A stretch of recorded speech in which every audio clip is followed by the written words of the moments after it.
Tarbiyah Sunnah Channel. Lillah, nyunnah, merenah.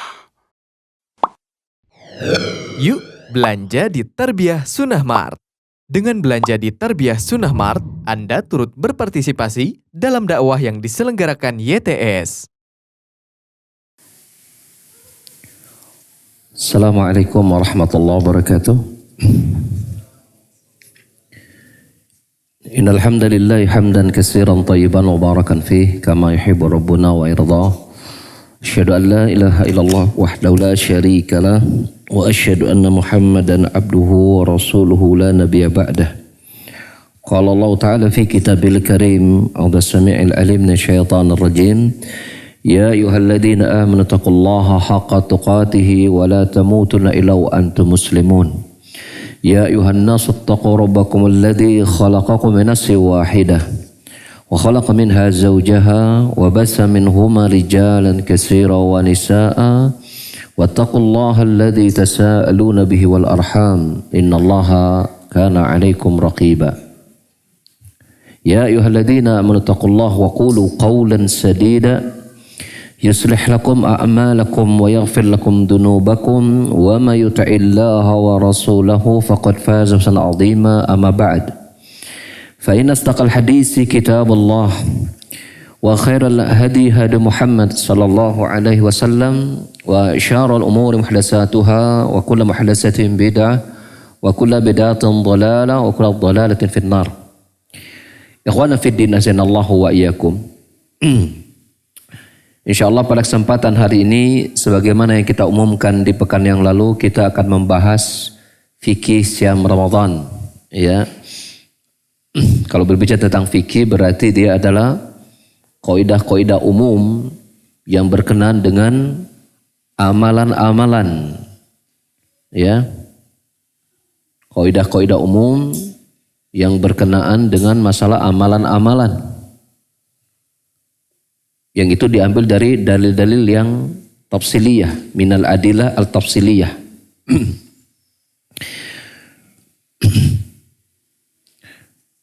Dan itu tentu berkaitan dengan Ramadan, maka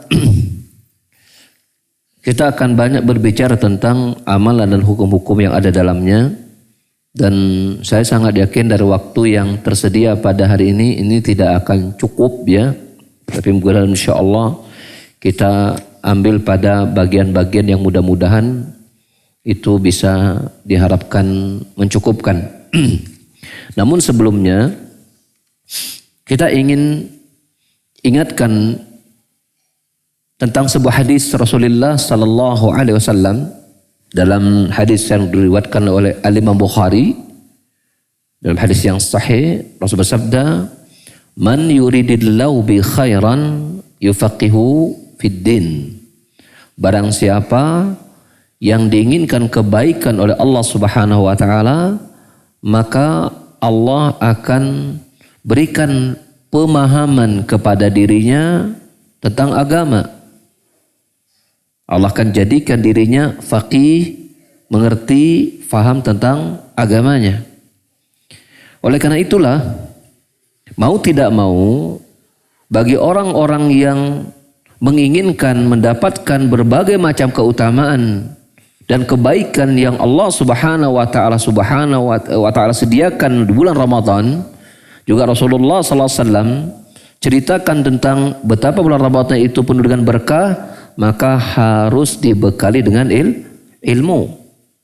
Pantas kemudian Al-Imam Al-Bukhari ya, rahimahullah taala membuat sebuah bab khusus tentang al-ilmu qablal qawli wal amal. Bab tentang ilmu itu harus didahulukan sebelum berkata dan berbuat. Wa dalilu qaulu ta'ala fa'lam annahu la ilaha illallah astaghfir li dzambik. Dalilnya Allah berfirman surat Muhammad ayat 9, fa'lam, ilmuilah bahwasanya tidak ada ilah yang berhak disembah kecuali Allah, wastaghfir li dzambik, lalu mohonlah ampun atas dosa-dosamu. Di sini ya Allah mendahulukan ilmu sebelum la ilaha illallah dan istighfar. Berdasarkan hal itulah maka kita akan mengkaji lebih jauh tentang Hukum-hukum yang berkaitan dengan saum Ramadan yang bila seseorang menjalankan Ramadan itu penuh dengan ilmu, dengan hati yang ikhlas, ya, maka semua, ya, berita gembira berupa keutamaan Ramadan insya Allah akan dia dapatkan, berupa dihapuskannya dosa yang telah lalu kan. Man shama Ramadhana iman wa ihtisaban ghufira lahu ma taqaddama min dhanbi. Ya, akan dihapuskan dosa yang telah lalu. Kullu amal ibni Adam lahu ila saum fa innahu li wa ana jazibihi. Setiap amalan manusia itu untuk dirinya kecuali saum. Itu untukku dan aku akan membalasnya. Ya. Az-Zumar ayat 10 Allah firman, innama yuwaffas sabiru adna ajrun bighairi hisab. Sesungguhnya ganjaran pahala yang diberikan bagi orang yang bersabar itu adalah tanpa batas. Saum di sana ada amalan-amalan yang membutuhkan banyak kesabaran. Ya. Di surga ada sebuah pintu khusus namanya Ar-Rayyan. Ya. Yang pintu itu terbuka bagi orang-orang yang saum, ya. Dan kemudian bila mereka memasuki tempat tersebut, maka tidak ada lagi orang memasukinya dari pintu tersebut. Allah bukakan pintu-pintu surga seluruh bulan Ramadan, ya, dan ditutup pintu-pintu neraka semuanya, dan kesempatan beribadah begitu mudah karena musuh-musuh Allah yaitu syaitan dibelenggu oleh Allah Subhanahu wa taala, dan itu memudahkan manusia untuk mudah beramal. Allah mengampuni dosa-dosa bersaum. Namun kesemua keutamaan itu tentu tidak bisa secara otomatis didapatkan oleh orang yang bersaum sampai dia berilmu tentang saum itu sendiri. Baik perkara berkaitan dengan praktek-praktek amalan, ya, yang sifatnya terlihat, yang berhubungan dengan lisan dan anggota badan, ataupun amalan-amalan berkaitan dengan hati. Karena iman itu melibatkan tiga aspek. Aspek hati, lisan, dan anggota badan. Hatinya harus ikhlas karena Allah Subhanahu wa taala. Dia bergembira dengan datang bulan Ramadan. Dia mengharapkan pahala yang besar dari Allah Subhanahu wa taala. Ya, mengharapkan surga, mengharapkan berbagai macam keutamaannya. Lisannya, ya, banyak berzikir, banyak melakukan amal ketaatan dan menjauhi perkara-perkara yang menodai saumnya. Sebagaimana Nabi SAW bersabda, "Man lam yada' qawla zur, falaysa lillahi hajatun fi ayyada ta'amahu wa syarabahu." Hadis Bukhari. Barang siapa yang tidak meninggalkan ucapan dusta dan pengamalannya, maka Allah tidak membutuhkan lapar dan hausnya. Ya. Rubas sa'imin lam yajid min siyami ila ju'. Berapa banyak orang yang saum tidak ada yang dia dapatkan kecuali lapar dan haus. Mengapa?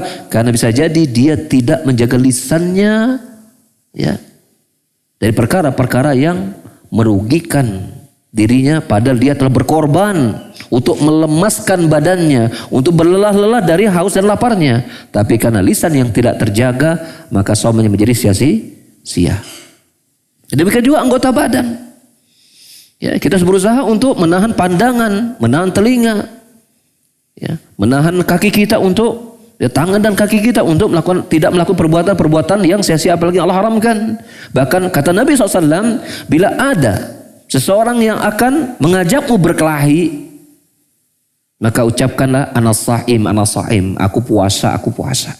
Artinya nggak boleh aku melakukan itu. Padahal aku mau, kalau mampu, ya aku mampu, aku bisa melayani. Tapi saumlah yang menghalangi diriku untuk melakukannya. Jadi sederet amalan itu, hati, lisan, anggota badan, itu dilibatkan dalam amalan saum.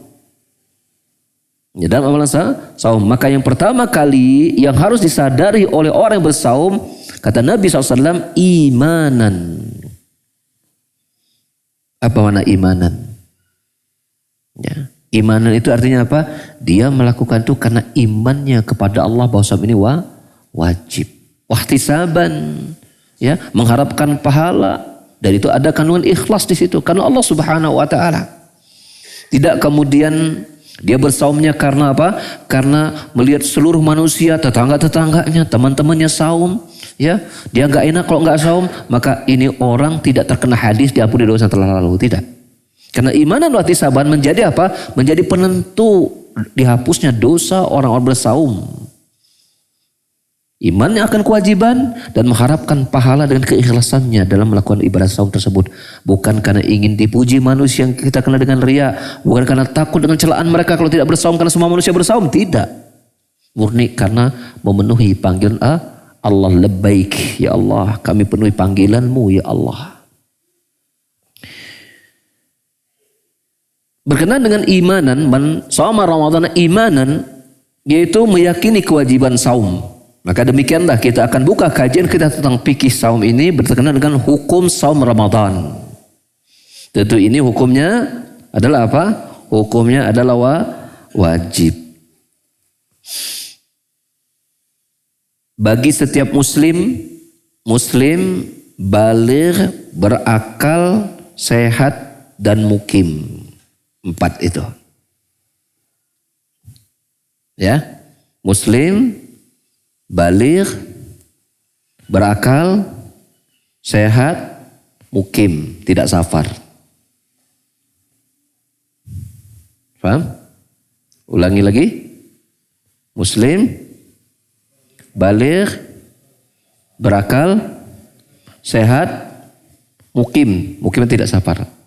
Berarti 5 kebalikan ini menjadi orang yang tidak dikenakan wajib saum. Walaupun ulama tetap menyatakan orang kafir pun terkena kewajiban saum mereka. Ketika mereka tidak saum, maka azab mereka itu lebih besar. Ketika mereka tidak saum, maka azab mereka lebih besar. Lebih tambah siksanya. Ya. Walaupun ketika saum bukan berarti siksanya tidak terjadi. Udah saum kafir tetap diadab. Tetapi ketika dia tidak saum, adabnya lebih pedih. Ya. Muslim. Yang kedua, baligh. Yang tidak baligh tidak wajib. Cuman menjadi perhatian para ulama, bagaimana tentang anak-anak yang sudah berumur 7 tahun dan 10 tahun tentang masalah salat. Kata Nabi SAW dalam hadis At-Tirmidzi, ya, muru auladakum bis shalah wa hum abna'u 7 sinin. Ya, wadribuhum wa hum abna'u 10 sinin wa farriqu fil madaji'. Perintahkan anak kalian ketika berumur 7 tahun sholat. Pukul ketika berumur 10 tahun ketika tidak sholat. Dan pisahkan mereka di tempat tidur mereka. Maka ini juga dibawa menjadi dalil untuk saum. Umur 7 tahun perintahkan sholat. Perintahkan saum. Umur 10 tahun ketika tidak saum, maka diberikan hukuman. Jadi ulama mengambil dalil tentang sholat ditempatkan pula kepada hukum bapak pendidik anak untuk bersaum. 10 tahun, 7 tahun mungkin sekitar anak umur kelas 1 SD, 10 tahun kelas 4 SD. Maka kelas 4 SD pun sebagian ulama dengan dalil tentang sholat itu diberikan hukuman ketika dia tidak saum. Anak SD umur 10 tahun ketika dia tidak sholat, dia dosa atau tidak? Tidak. Mengapa kemudian diberikan hukuman pukulan yang tidak mencederai? Dalam rangka untuk at-tadrib, tarbiyah. Untuk memberikan pelatihan, untuk memberikan pendidikan. Ada fase-fasenya. Demikian juga fase pendidikan saum. Jadi yang kedua tadi baligh. Kapan disebut batasannya baligh? Ya. 1, apa coba? Mimpi ya, mimpi basah. Kalau anak kecil nanya mimpi basah kayak apa, susah jelasinnya. Yang dia bayangin waktu bangun tidur langsung basah kasurnya. Ngompol itu mah, ya. Nah, ini orang dewasa yang bisa paham. Kalau orang dewasa nggak paham juga berarti belum dewasa dia. Ya. Yang kedua, tumbuh, kita ambil merata dulu, laki perempuan harus kena. Tumbuh rambut di sekitar kemaluan. Di sekitar kemaluan, bukan di daerah muka, ya, kemaluan. Ya. Kemudian yang ketiga, berumur 15 tahun.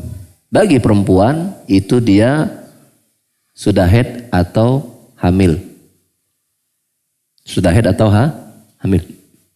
Itu batasan baligh. Kemudian yang ketiga, diwajibkan kepada yang berakal. Yang tidak berakal tidak wajib saum. Ya. Makanya orang yang sengaja tidak saum padahal mampu, menurut pendapat yang paling kuat tidak ada qadha baginya sama sekali. Karena akalnya udah buntu orang seperti itu sebenarnya. Ketika dia melaksanakannya di luar waktunya, maka ini adalah syariat yang tidak ada contohnya, kata Ibnu Utsaimin. Syariat yang tidak ada contohnya. Maka tidak ada qadha saum bagi orang yang sengaja meninggalkan saum Ramadan, tidak ada qadha baginya. Beliau Ibnu Hazm itu dalam kitab Al-Muhalla, beliau berpendapat ada qadhanya, tapi ini pendapat yang lama kata Syekh Utsaimin. Ya, dalam soal wal jawab tentang masalah saum. Ya, tidak ada qadha bagi yang sengaja meninggalkan saum.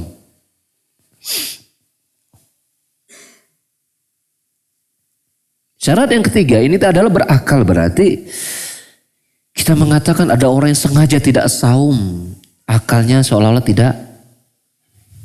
Kalau kita katakan dia gila mungkin kurang pas ya, tapi dikemanakan akalnya gitu kan? Dia kan punya akal, tidak gila. Mengapa dia tidak saum?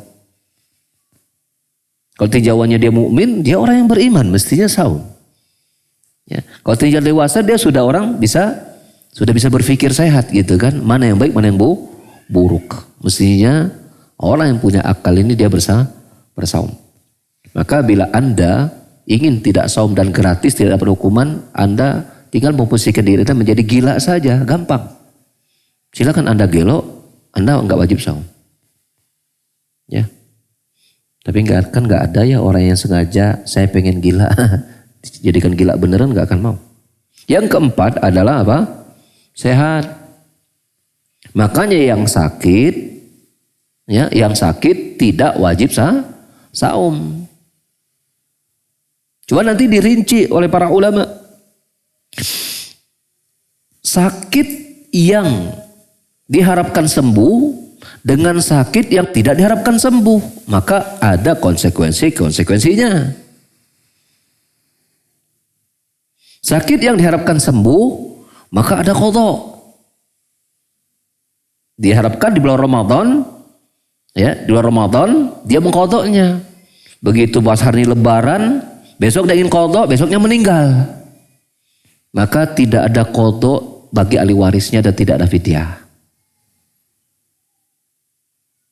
Karena ini sama dengan hukumnya orang yang terkena, yang hukum wajibnya sholat tapi belum tiba masuk waktunya sholat. Ya, orang yang mestinya sudah masuk waktu sholat jam 12 nih misalnya, waktu zuhur. Waktu sholat belum tiba, dia sudah siap ingin melaksanakan. Gitu kan? Ternyata meninggal. Ya enggak ada kewajiban sholat. Sebagaimana seorang yang mengqadha di tanggal 2 Ramadan, 2 lebarannya, ya, dia kemudian ingin melaksanakan qadhanya, ternyata keburu meninggal, maka tidak ada qadha, ya, bagi ahli warisnya dan tidak ada fidyah. Berbeda. Sekarang kasus yang kedua, orang yang masih diharapkan, yang tidak diharapkan sembuh. Artinya penyakitnya itu memang sulit sembuh dan terus berdatangan. Maka untuk orang seperti ini dia membayar fidyah. Wa 'alal ladzina yutiqunahu fidyatun ta'amu miskin.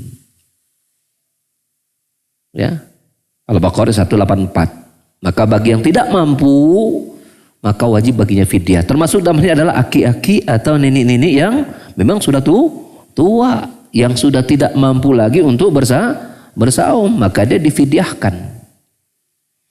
Ya, fidyahnya dengan apa? Dengan setengah sok ta'am, nisfu sa' min ta'am, ya, setengah sok dari ta'am, sekitar 1,5 kilogram beras.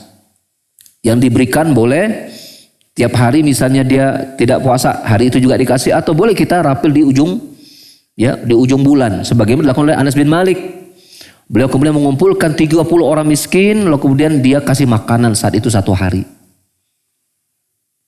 Ya, seperti itu.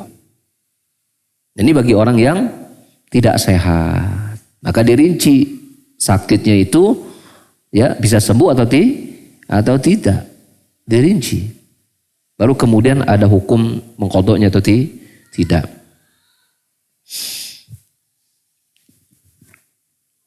Kemudian yang terakhir adalah kita tidak bahas tidak sehat itu orang haid dan nifas, ya. Karena haid dan nifas itu kan orang sehat kan. Nanti pembahasannya lain. Itu masuk dalam syarat-syarat saum.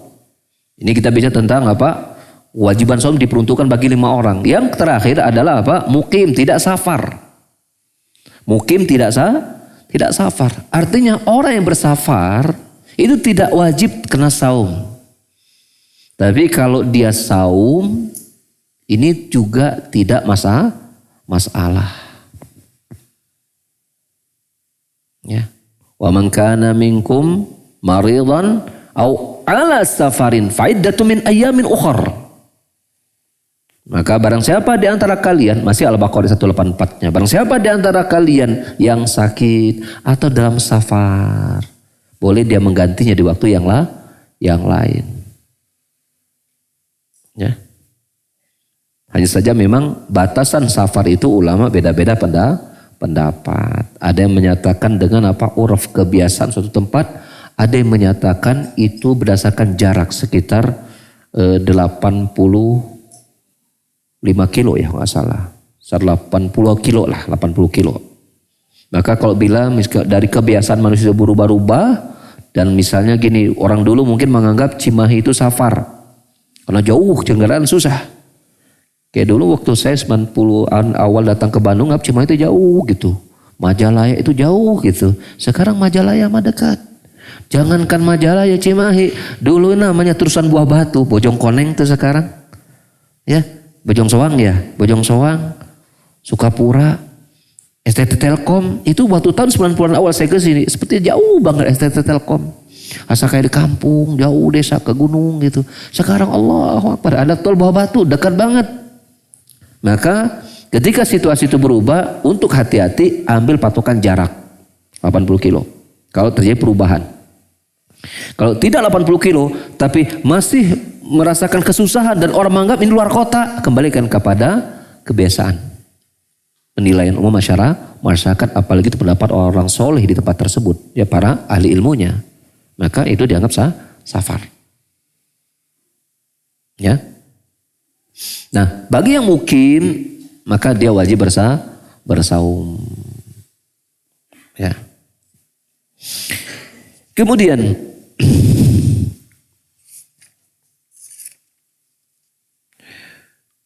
menentukan awal Ramadan.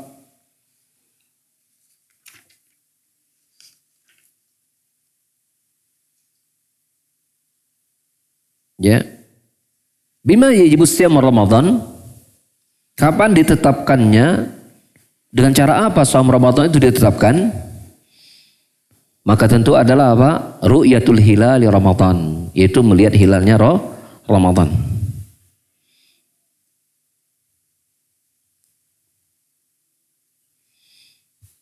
Melihat hilal bulan Ramadan. Dan hilal inilah yang menentukan bahwa bulan tersebut sudah masuk.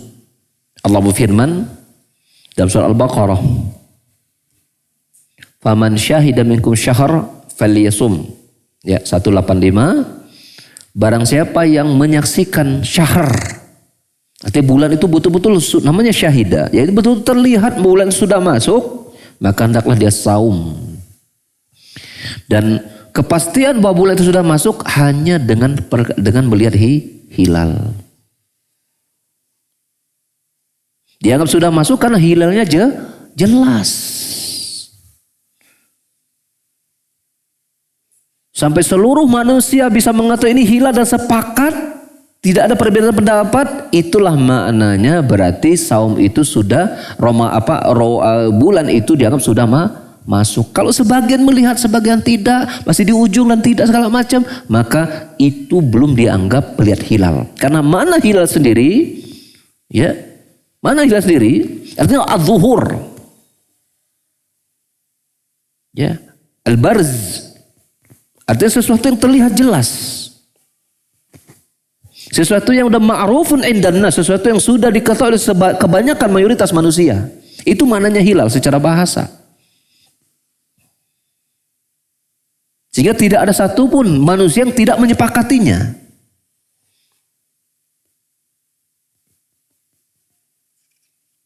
Dan melihat hilal ini berdasarkan perintah Nabi SAW, sumu li ru'yati waftiru bi ru'yati.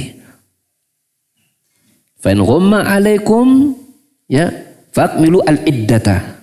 Fakmilu al-iddata au asy-sya'bana salasina yauman.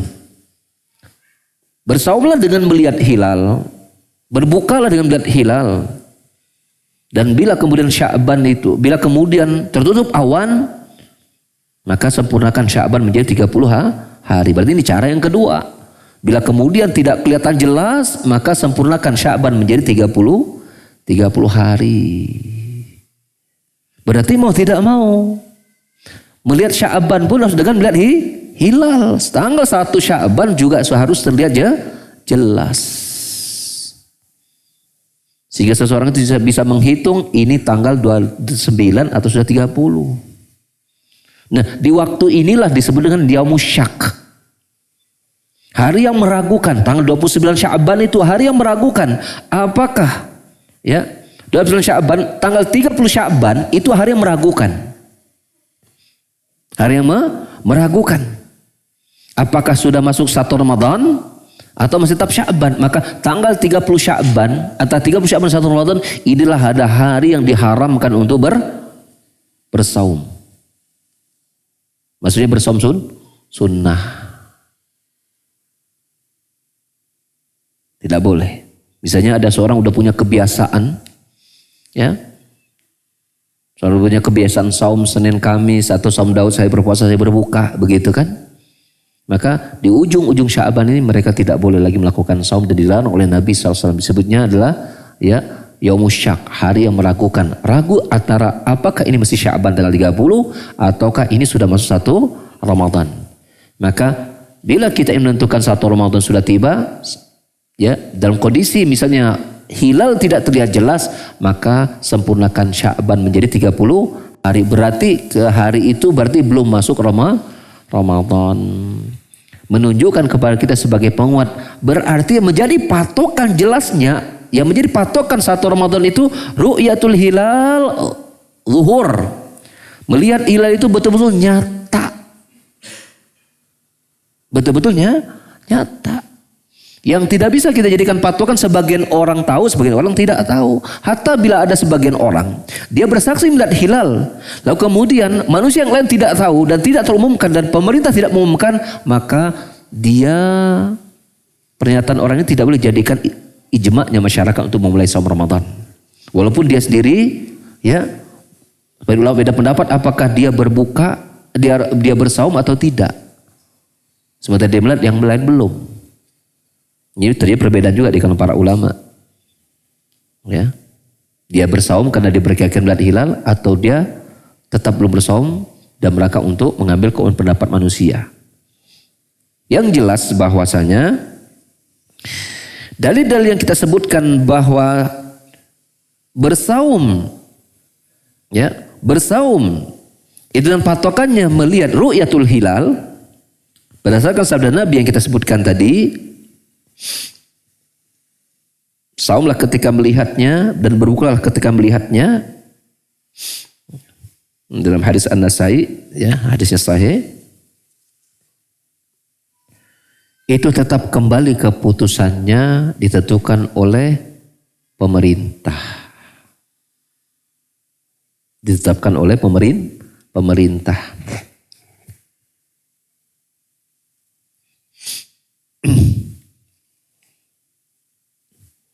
Dalilnya dari surah Al-Baqarah 185.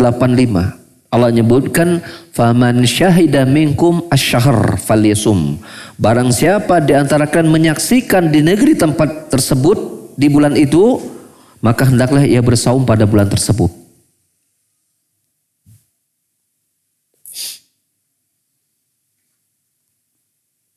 Ini lafadznya adalah menyaksikan. Lalu kemudian apa dalil yang menguatkan menyaksikannya itu harus kelihatan bareng. Yaitu dah sabda Nabi sallallahu alaihi wasallam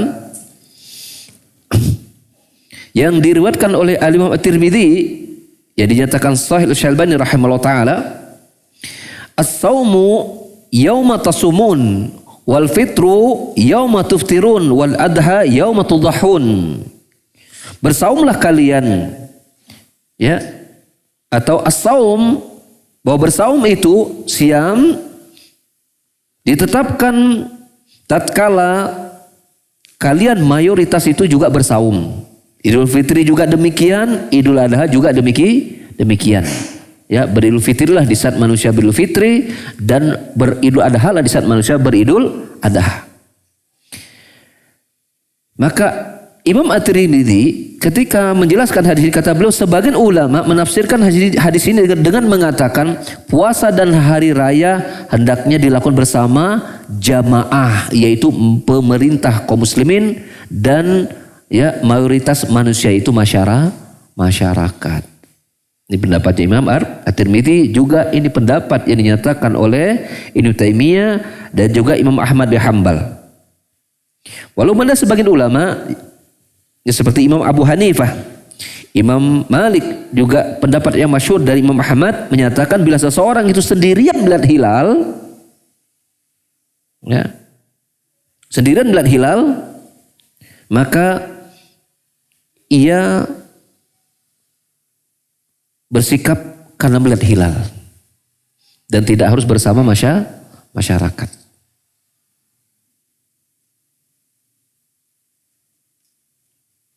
Namun pendapat yang lebih kuat adalah pendapat bahwasanya bersaum itu mengikuti pemerintah. Ada dalil lain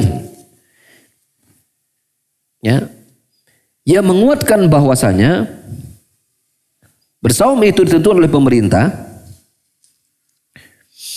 Di antaranya adalah sebagian pendapat dari Imam Ahmad yang mengatakan yasumu ma'al imam wa jama'atil muslimin fis shaum ya fis sahwi wal ghaim. Bersaumlah bersama pemimpin kalian dan bersama kaum muslimin lainnya di negeri kalian baik ketika melihat hilal dalam keadaan cuaca cerah ataupun mendung. Dan beliau juga mengatakan yadullahi alal jamaah. Allah akan senantiasa bersama para jamaah kaum muslimin. Dan kita tahu bahwa kumpulan besar kaum muslimin itu ada pemimpinnya.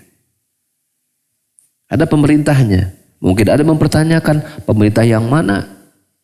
Maka kita mengatakan pemerintah yang ada di negeri kita. Yang bila kemudian mereka memberikan perhatian besar. Apalagi ya mayoritas mereka adalah muslim. Dan memberikan perhatian besar kepada pelaksanaan ibadah-ibadah yang melibatkan rakyat Indonesia secara mayoritas, maka pendapat mereka lah yang kita ya ambil untuk menentukan kapan penentuan masuknya 3 perkara tadi, 1 Ramadan, 1 Syawal dan 10 Zulhijjah.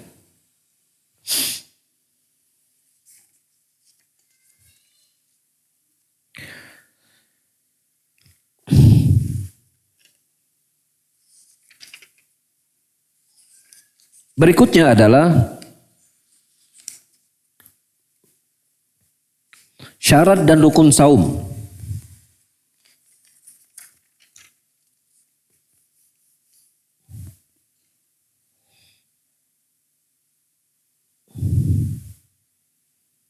Yang pertama syarat wajib tentulah adalah muslim, berakal, baligh dan mengetahui akan wajibnya saum.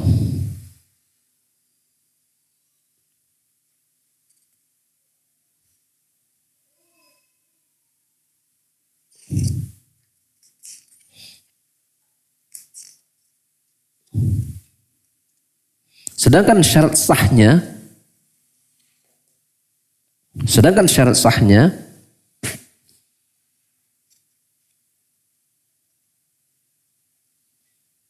adalah suci dari haid dan nifas bagi wanita,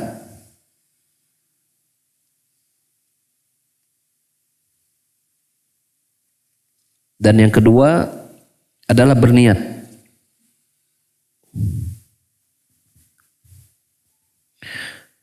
Tentang syarat sahnya ini tentang ya watahid dan nifas berdasarkan hadis dari Mu'adzah, ia pernah bertanya kepada Aisyah radhiyallahu anha. Ya, an Mu'adzata qalat sa'altu Aisyah faqultu ma balul haidi taqdi shaum wa la taqdi shalah faqalat ahuriyatun anti faqultu lastu bihuriyah walakin as'al. Qalat kana yusibuna dzalika fa nu'maru bi qada'i shaum wa la nu'maru bi qada'i as-shalah.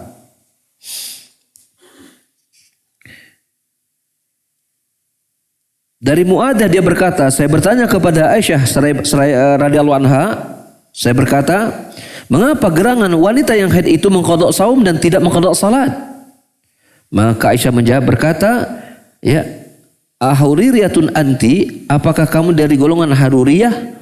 Haruriyah itu adalah sebuah tempat, ya, karena di masa Rasulullah wafat, ya, maka ada satu golongan dari kaum muslimin itu memisahkan diri dari, ya, pemerintahan Ali bin Abi Thalib, menganggap Ali dan Aisyah, ya, waktu itu mereka beda pendapat dan masing-masing mereka mendatangkan utusan-utusannya masing-masing. Maka ada pihak yang ketiga menyatakan bahwa Ali ini tidak berhukum lagi dengan hukum Allah, tapi berhukum dengan hukum manusia. Maka mereka melepaskan diri untuk mentaati Ali, ya, dan kemudian mereka mengambil sebuah tempat khusus namanya Haruriyah. Maka mereka dikatakan terkenalnya golongan Haruriyah saat itu, yang hari ini kita kenal dari para ulama, mereka adalah kaum Khawarij. Kaum Khawarij. Nah, demikian orang Khawarij itu, mereka mengatakan bahwasanya, ya, bagi wanita yang haid itu ya, tidak saja mereka harus, ya, mengqadha saum, tapi juga harus mengqadha salat. Itu pandangan kaum Haruriyah zaman itu. Kalau zaman sekarang kita nggak tahu. Mungkin ada sebagian menyatakan demikian. Maka Mu'adzah, ya, tentulah menolak. Lastu bi Haruriyah, aku bukan Haruriyah. Artinya muslimah, ya. Walakin salah, tetapi saya ini mau bertanya. Maka Aisyah pun berkata, kan yusibuna dalika, dulu artinya maksudnya waktu zaman Rasulullah masih hidup itu juga menimpa kami. Maka kami diperintahkan, maksudnya oleh Rasulullah, untuk mengqadha saum wa la nu'maru bi qada'is shalah, namun tidak diperintahkan untuk mengqadha salat. Ini menunjukkan bahwasanya wanita yang haid dan berlaku di sini hukumnya nifas itu tidak diwajibkan untuk bersaum, karena syarat sahnya saum bagi wanita diantaranya adalah apa? Harus suci dari haid dan nifas. Suci dari haid dan nifas.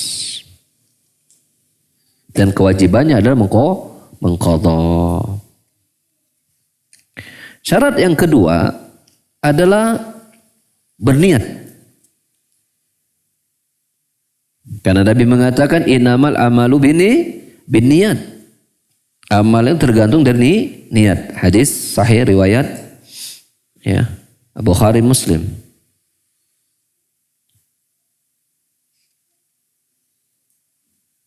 Dan tempat niat ini adalah di dalam hati.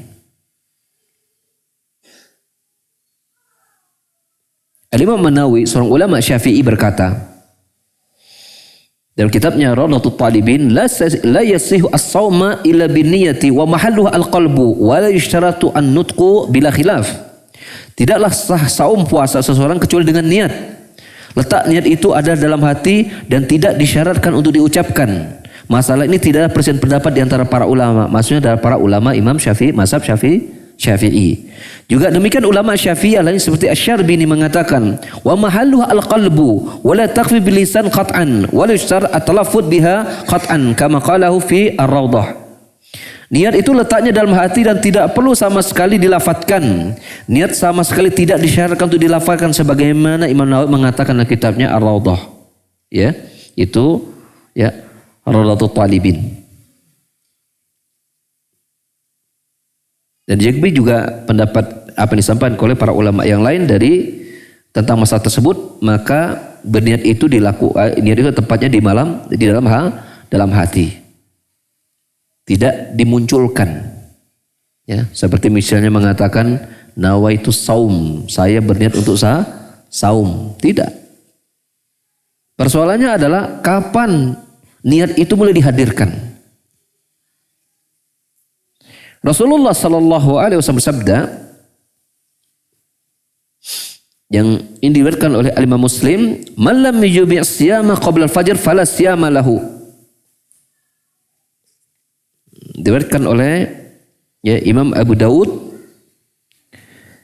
juga At-Tirmidzi dan juga An-Nasa'i serta sebagian para ulama yang lain. Kita koreksi. Barang siapa yang tidak berniat sebelum fajar, maka saumnya tidak sah. Tidak sah. Artinya dilakukan di malam hari. Dilakukan pada malam hari. Dan ini dalil yang sangat sharih. Sangat sharih dan merupakan pendapat yang paling kuat dari dua perbedaan pendapat para ulama yang menyatakan bahwasanya boleh berniat itu 1 kali di awal malam bulan Ramadan untuk 1 bulan. Ada sebagian ulama dan masyhur pendapat ini menyatakan boleh berniat untuk 1 bulan. Karena saum Ramadan itu adalah satu paket ibadah. Sebagaimana seseorang itu sholat beberapa rakaat, misalnya 4 rakaat, dengan 2 rakaat sholat subuh, misalnya 4 rakaat zuhur, dia dengan satu niat. Ya. Ini pendekatan yang menyatakan boleh dirapel 1 bulan 1 kali niat. Namun pendapat yang rajih adalah apa? Adalah niat itu dilakukan di tiap malam. Karena Rasulullah SAW secara jelas menyatakan, "Man lam yubi' siyam," wa fi riwayatin, "wa ma yubayyit as-siyam." Barang siapa yang tidak meniatkan saum di malam harinya, maka tidak sah salat untuknya pada malam itu. Ya, pada hari itu.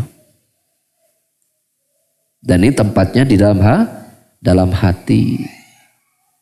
Jika kita tidak perlu tidak perlu kemudian melakukan, ada sebagian dilakukan oleh saudara-saudara kita dengan mereka mengumandangkan niat secara bersama-sama dipimpin oleh 1 orang untuk menegaskan masalah niat bersaum di esok hari. Ya, ini tidak perlu kita terganggu dengan hal itu, dan kalau perlu kita sampaikan bahwasanya Nabi mencontohkan bahwa niat itu tidak dilafadzkan. Para ulama berpendapat, yaitu ijma'nya ulama, bahkan pendapat dari ulama-ulama Syafi'i, Imam Nawawi, ulama Syafi'i yang terkenal. Imam Syarbini, ulama Syafi'i yang terkenal, berpendapat bahwasanya niat itu mahalluha fil qalbi, tempatnya di dalam hati, tidak dilafadzkan. Muncul pertanyaan, apakah niat itu walaupun dalam hati tapi diredaksikan? Misalnya gitu ya. Maksudnya tapi diungkapkan, saya niat saum untuk besok hari lillahi ta'ala. Nah, berarti udah tuh. Tidak. Pokoknya sudah niat pengen saum, besok mau saum, udah selesai.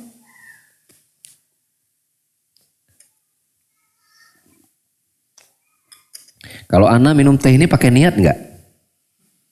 Pakai niat enggak? Pakai. Ya, pakai niat minum teh. Adakah budak Ana beredaksi? Ana niat mau minum teh. Ada enggak lawak seperti enggak? Pokoknya lihat teh, pengen Sudah pengen saja. Teh kayaknya menarik nih warnanya, Masya Allah, rasanya kayaknya manis. Pengen ketika punya keinginan mencicipinya, itulah niat. Paham? Maka ketika esok hari, insya Allah besok saum, udah.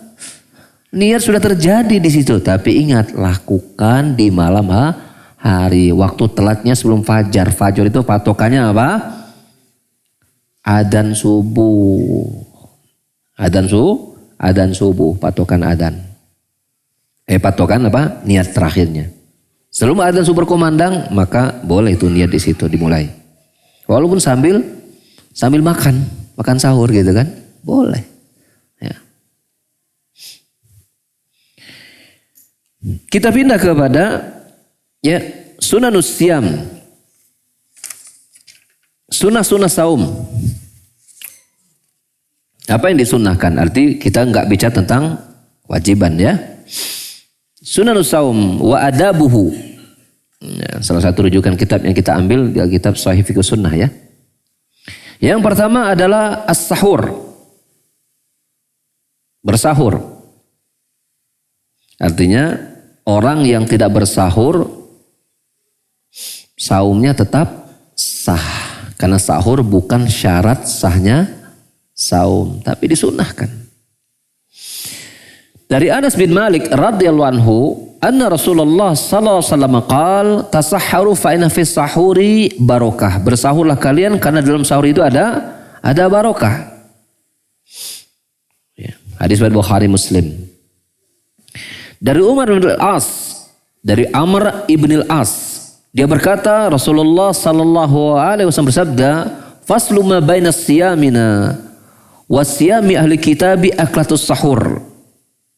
Pemisah antara saum kita dengan saumnya ahlul kitab yaitu makan sahur. Jadi ahlul kitab itu sini baik Yahudi ataupun Nasrani, kalau mereka puasa mereka enggak ada sahur. Walaupun bersahurnya dengan seteguk air. Ya, tasahharu walau bi jur'ati ma'in, ya, hadis riwayat Ibnu Hibban. Ya. Juga Abu Ya'la dari sahabat Anas bin Malik. Terus mengatakan apa? Bersahurlah walaupun dengan seteguk air.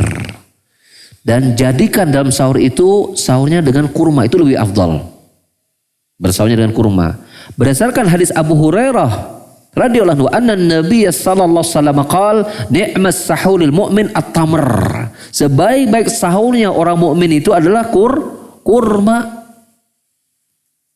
Kita kan hanya punya rekaman, ya, sunnahnya berbuka itu dengan kurma. Bala-bala wajib, ya. Itu. Maka sebenarnya ya wajib dan pengertian sebagian, maksudnya itu ya kebiasaan. Tapi kita lupa atau kita banyak yang tidak paham. Saya terus terang waktu belum baca hadis-hadis seperti ini tidak punya rekaman sama sekali dalam seumur hidup, kecuali saya baca di sini bahwa ternyata bersahur pun disunahkan abdolnya dengan kurma.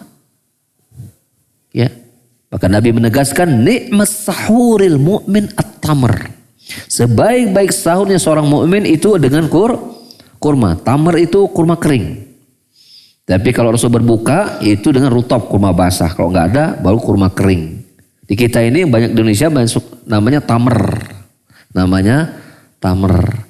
Kalau kurma basah namanya rutop. Kalau orang yang sudah haji ya atau umroh itu mesti tahu rutop itu seperti apa bentuknya. Ya, kurma basah. Ya, basah. Makanya dia tidak kuat lama kalau ada di luar. Ya, mungkin seminggu itu sudah basi. Kalau kurma kering kan bisa bertahun-tahun itu umurnya. Ya, seperti itu. Maka amalkan hadis ini.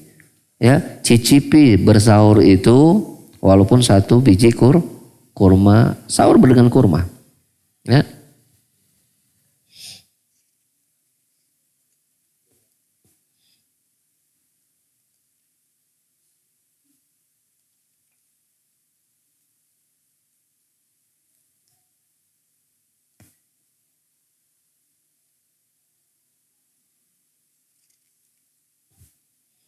Dan ikhwas sekalian,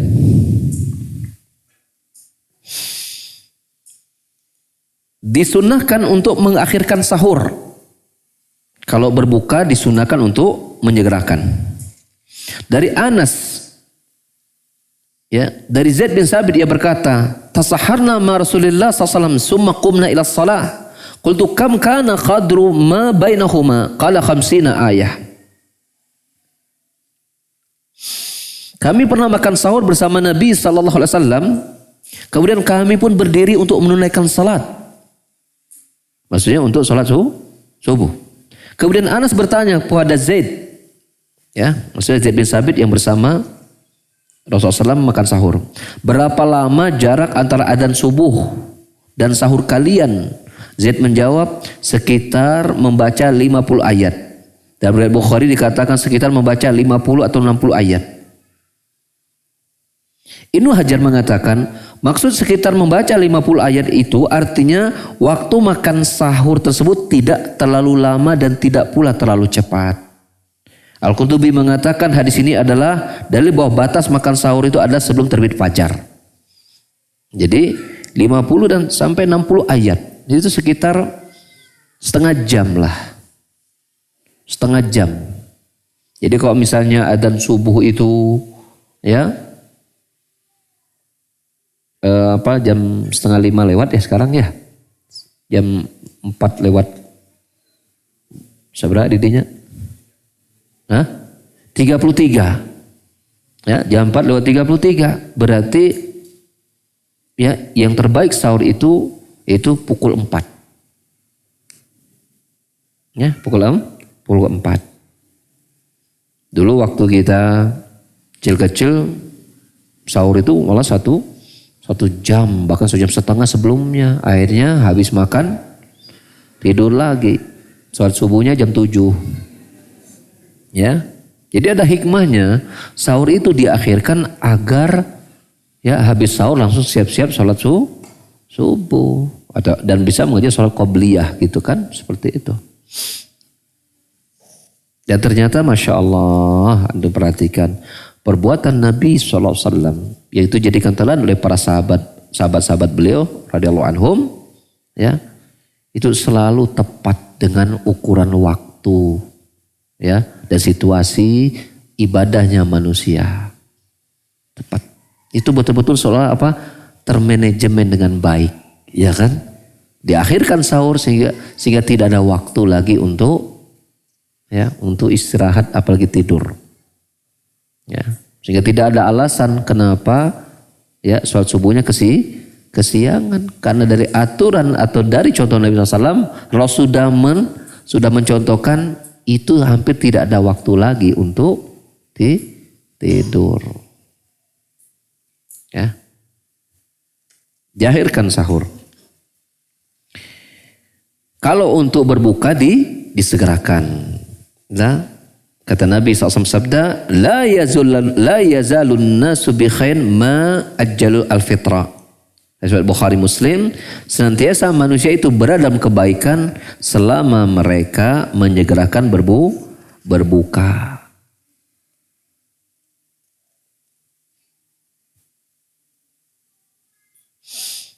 Yang ketiga,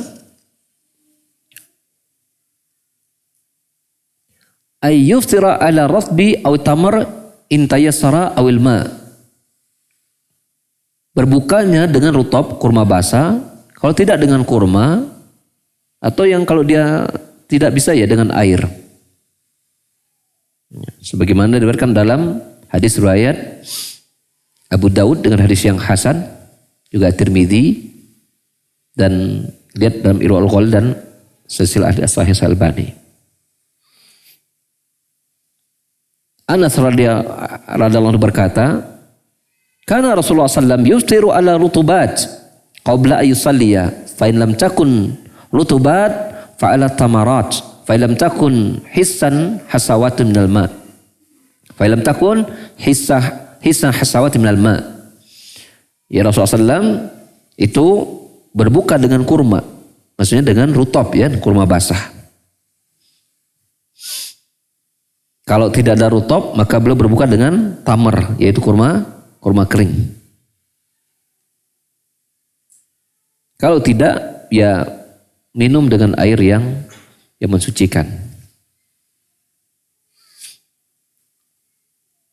Yang keempat, ad-du'a'u idal fitr. Dengan berdoa ketika berbuka dengan doa berikut.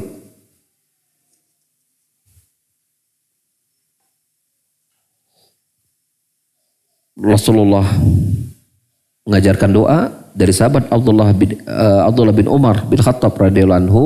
Karena Rasulullah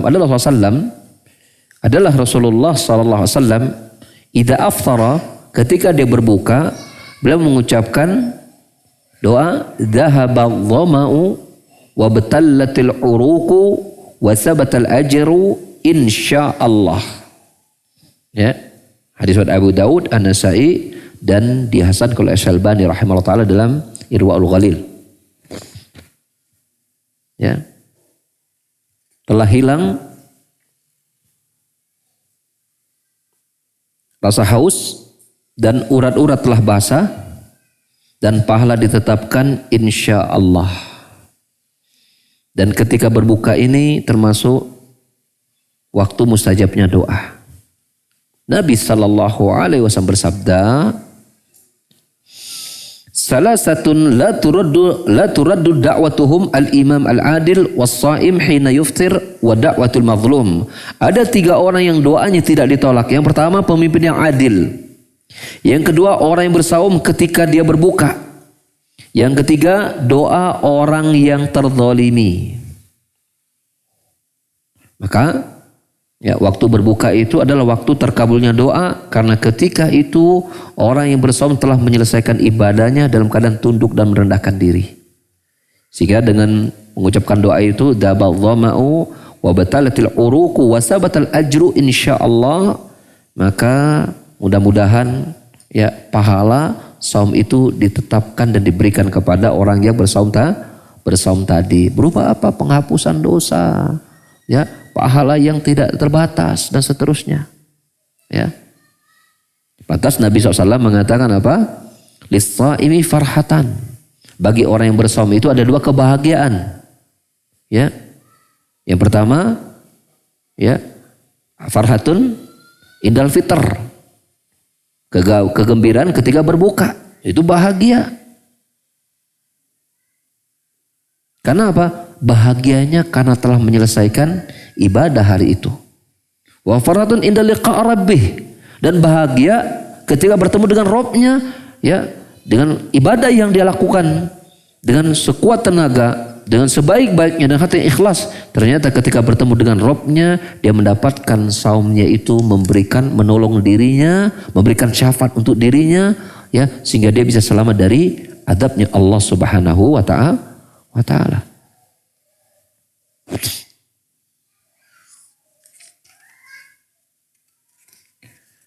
Yang kelima, memberi makan orang yang berbuka.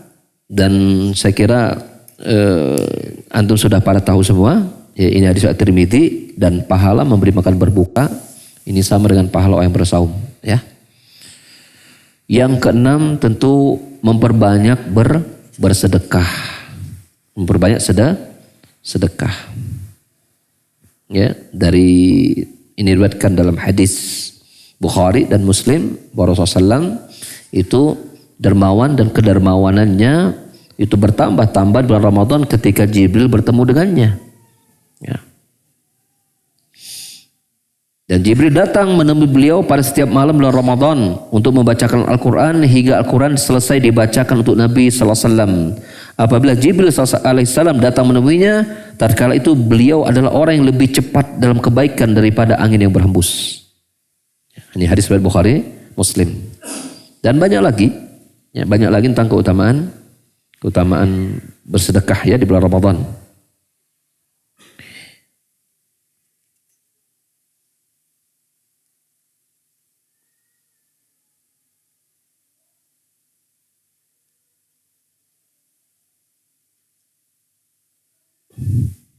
Ada satu hadis, ya, hadis At-Tirmidzi, dan ini hadisnya hasan kata Syalbani.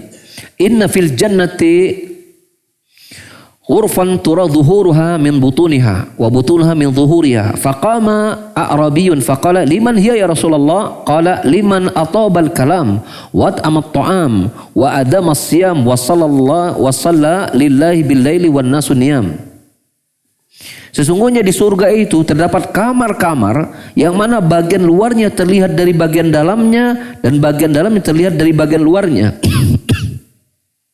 Lantas seorang Arab Badui berdiri sambil berkata, bagi siapakah kamar-kamar itu diperuntukkan wahai Rasulullah? Karena Nabi SAW menjawab, untuk orang yang berkata baik. Ini 4 amalannya. Orang yang berkata baik, yang memberi makan, yang senantiasa saum, dan sholat pada malam hari di waktu manusia tidur.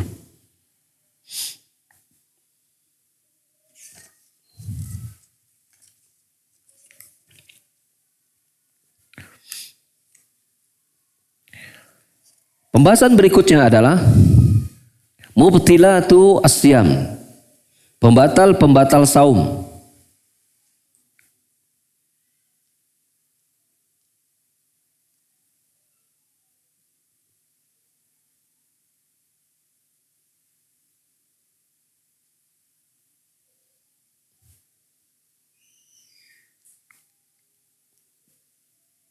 Yang pertama tentulah makan minum dengan sengaja. Al-Baqarah ayat 187 menjadi dalil tentang hal itu. Allah mengharamkan makan dan minum sampai jelas.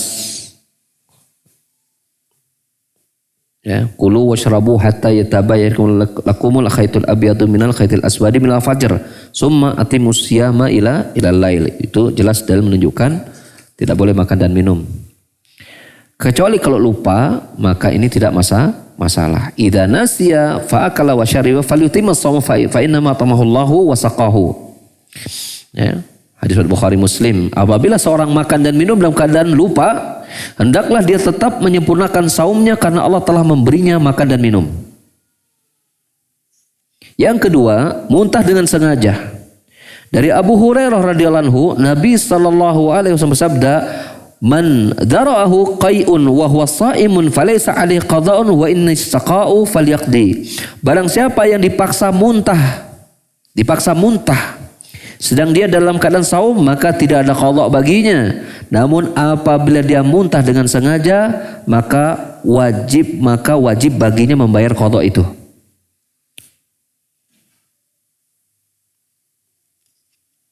Yang ketiga adalah haid dan nifas. Sebagaimana sudah kita bahas tadi, ya, bahwa bila kata Aisyah tadi kita tidak karena yusibuna dzalik wa nu'maru bi qada'i shalah wa la nu'maru bi qada'i as-siyam. Ya. Kami diperintahkan untuk mengqada' saum dan tidak diperintahkan untuk mengqada' salat. Ini menunjukkan bahwa haid dan nifas itu termasuk pembatal saum. Yang keempat, keluarnya mani dengan sengaja. Keluarnya mani dengan sengaja.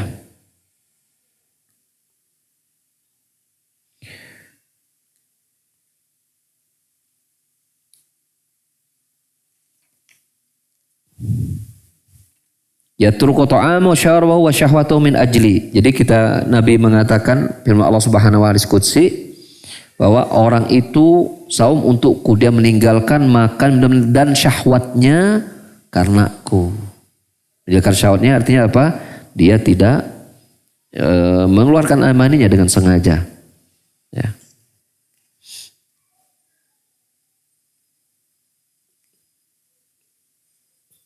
Oleh karena itu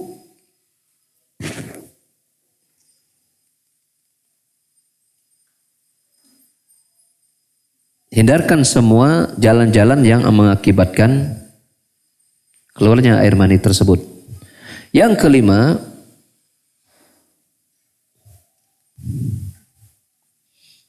jima atau bersetubuh di siang hari.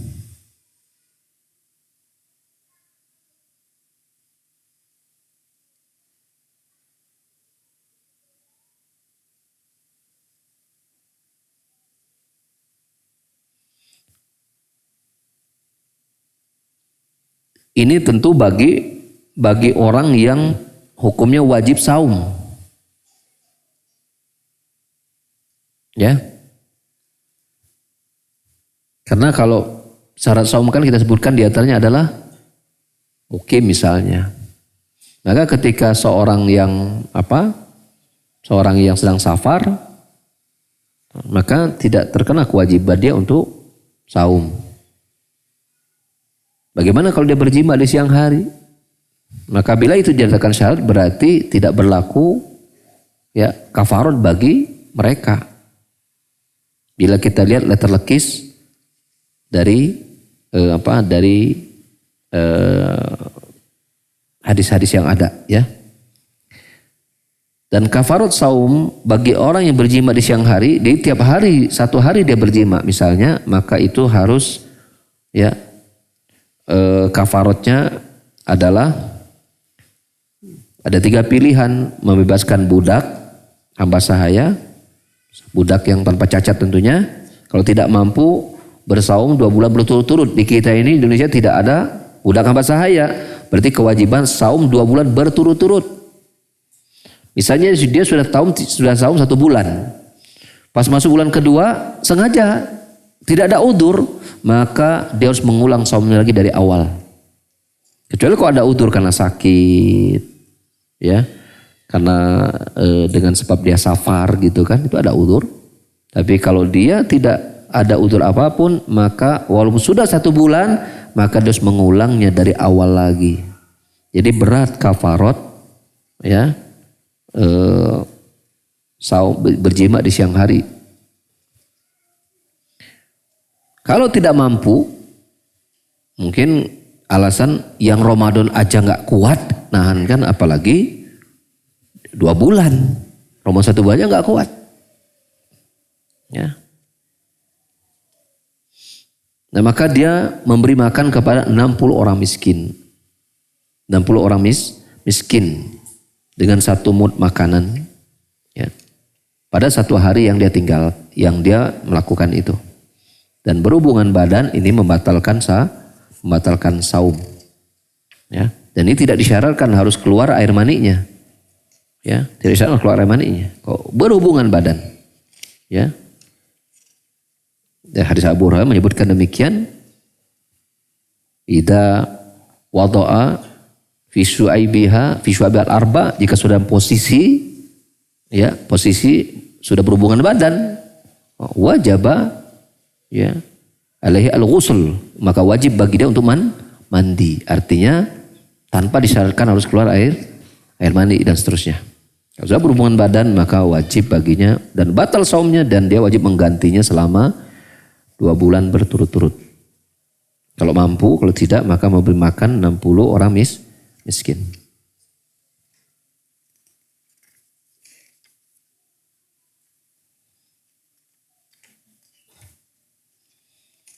Dan insya Allah untuk waktu yang akan datang kita akan bahas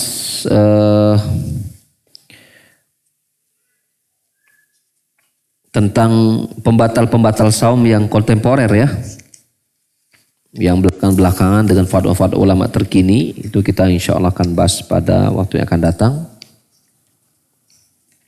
Kalau kelihatannya waktunya sudah masih kuat sampai jam 11.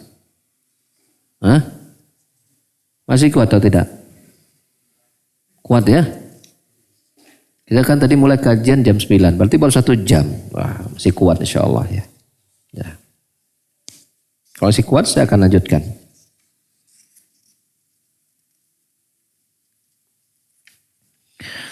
Yang pertama tentang pembatal saum tentu adalah masuknya makan dan minuman. Dari sini pengertiannya adalah masuknya makanan ke dalam lambung, ya. Ya, jadi disebutnya al-jauf, berarti masuknya makanan ke dalam lambung. Maka setiap saluran apapun, obat tetes telinga, obat tetes mata, ya, yang itu semua tidak sampai kepada masuknya ke dalam ini, dan ini tentu berdasarkan penelitian para dokter, maka itu tidak membatalkan puasa. Itu aja kaidahnya. So disebut makan dan minum apabila dia sudah, ya, bukan disebutnya melewati kerongkongan, tapi syaratnya harus masuk ya dari ini. Nah, ini disebutnya makan. Kalau berhenti di sekitar ini saja, tidak sampai kepada jauf, yaitu saluran pencernaan, maka ini tidak dianggap pembatal puasa. Mulai dari obat tetes mata, obat tetes telinga, dan itu dalam penelitian yang ada itu tidak sampai kepada jauf. Lalu bagaimana dengan suntikan? Dengan suntikan, ya, maka tentulah kalau suntikan dia tergantung. Kalau suntikan itu adalah suntikan misalnya vaksin, ya, yang bila sifatnya dia tidak menggantikan fungsi makan dan minum, dan rata-rata suntik itu tidak masuk kepada itu, maka ini tidak masalah, ya, ini tidak masalah.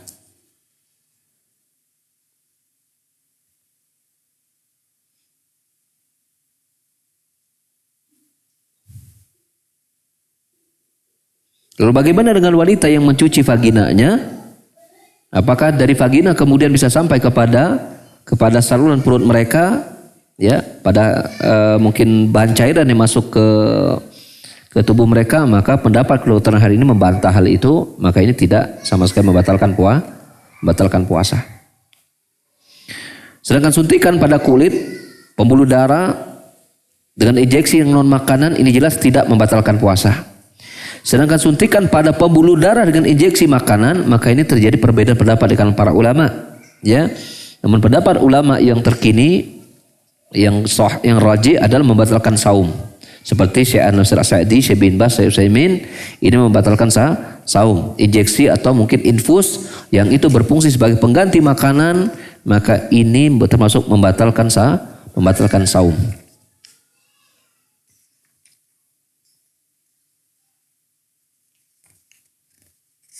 Berikutnya adalah yang dibolehkan ketika bersaum. Mendapati waktu subuh dalam keadaan junub. Maka orang yang misalnya di malam hari dia berhubungan badan dengan istrinya,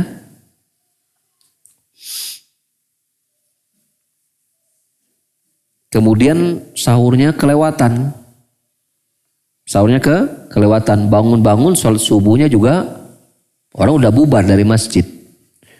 Apa yang dia lakukan? Maka dia mandi junub, laksanakan sholat subuh di waktu tersebut, dan meneruskan saumnya. Jadi junub ini tidak junub di malam hari, ya junub ya. Misalnya orang mimpi junub di siang hari, maka junub ini tidak membatalkan saum.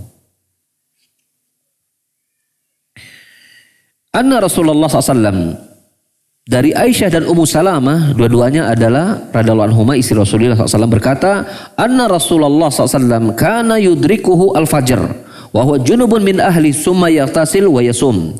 Nabi SAW pernah mendapati waktu fajar, waktu subuh dalam keadaan junub karena bersetubuh dengan istrinya. Kemudian beliau SAW mandi dan tetap bersaum. Ini menunjukkan orang yang berhubungan badan di malam hari, ya, kemudian tidur dan terbangun, ya tidak sempat bersahur, maka ini tidak membatalkan saumnya saat itu, dan dia meneruskan saumnya. Ini juga berlaku bagi orang yang tertidur di siang hari. Dalam tidurnya dia bermimpi berhubungan badan, sehingga membuat dia keluar air maninya, maka ini juga tidak membatalkan saum berdasarkan hadis ini. Yang kedua adalah bersiwak ketika bersaum. Dari Abu Hurairah radhiyallahu anhu, Nabi SAW bersabda, laula an asyqa al ummati lamartu bisiwak inda kulli wudu. Kalau seandainya aku tidak, ya, memberatkan umatku, aku akan perintahkan mereka untuk bersiwak ke setiap kali akan berwudu. Di lafaz yang lain disebutkan ketika akan sholat.